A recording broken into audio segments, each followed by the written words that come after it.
جب تک ہم سب مل کے اس رول آف لا کے لیے جنگ نہیں لڑیں گے، یہ جہاد ہے۔ انصاف کے لیے تو سارے اللہ کے پیغمبروں نے حکم دیا تھا۔ جو جہاد، یہ جہاد کا کانسیپٹ کیا ہے؟ جہاد کا ہر کوئی جہاد کہتا ہے۔ جہاد کی سب سے بڑی چیز ہے نا انصافی، ظلم کا مقابلہ کرنا جہاد ہے۔ حضرت علی کا قول ہے کہ کفر کا نظام چل جائے گا لیکن نا انصافی اور ظلم کا نظام نہیں چل سکتا، اس لیے پاکستان کا نظام نہیں چل رہا۔ تو جب تک ہم مل کے مقابلہ نہیں کریں گے کہ یہ جو لوگ طاقتور اوپر آ کے بیٹھ گئے ہیں اور قانون سے اوپر اپنے آپ کو کر لیا، یہ کیسے ہو سکتا ہے کہ ایکس پرائم منسٹر، سب سے بڑی پارٹی کا ہیڈ، میں اپنی ایف آئی آر نہیں رجسٹر کروا سکا؟ مجھے بتائیں، عام آدمی جو بات ہے محنت کر کے اوورسیز پاکستانی اور پاکستان میں انویسٹمنٹ کرتا ہے، اس کا طاقتور سے ٹاکرا ہو جائے تو اس کو کون بچائے گا؟ مغرب میں اس کو بچاتے ہیں۔ ان کا جو لا ہے وہ پروٹیکٹ کرتا ہے کمزور کو، جس کو انصاف کہتے ہیں۔ حضرت ابو بکر جب خلیفہ بنے، پہلے تو نبی صلی اللہ علیہ وسلم نے سب سے پہلے عدل اور انصاف قائم کیا مدینہ میں۔ حضرت ابو بکر خلیفہ بنے، ان کی پہلی سٹیٹمنٹ سن لیں کہ کمزور اور طاقتور کو میں قانون کے سامنے ایک برابر کروں گا، انصاف قائم کروں گا۔ حضرت عمر خلیفہ بنے، سب سے پہلے انہوں نے کہا کہ میں انصاف قائم کروں گا۔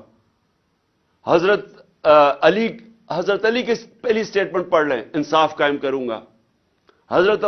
بڑی دیر کے بعد عمر بن عبد العزیز آئے، اس کے کئی سالوں کے بعد انہوں نے سب سے پہلے انصاف قائم کیا۔ دیکھیں، انصاف کا جو نظام ہوتا ہے، جس طرح نیلسن منڈیلا نے کہا کہ اگر آپ نے غربت کم کرنی ہے تو انصاف قائم کرو۔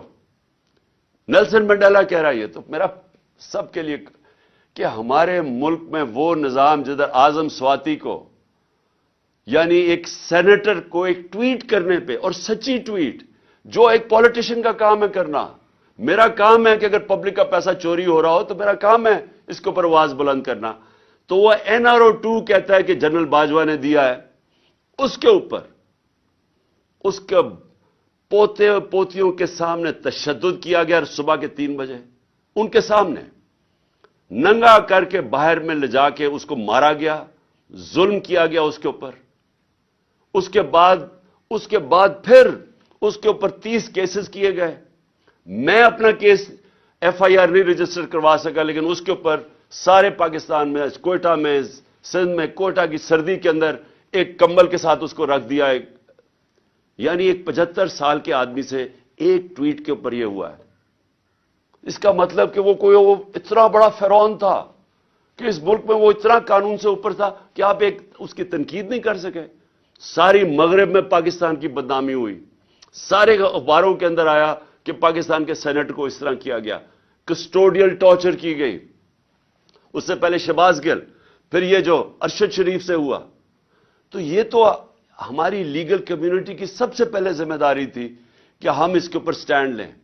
اور میں آج آپ کو کہہ رہا ہوں کہ یہ اب پاکستان جدھر آ کے کھڑا ہو گیا، اللہ نے ہمیں چیلنج کر دیا، یا تباہ ہو یا اپنی اصلاحات کرو، یا اس ملک میں انصاف کا نظام لے کے آؤ، رول آف لا، نہیں تو بربادی ہے تمہاری۔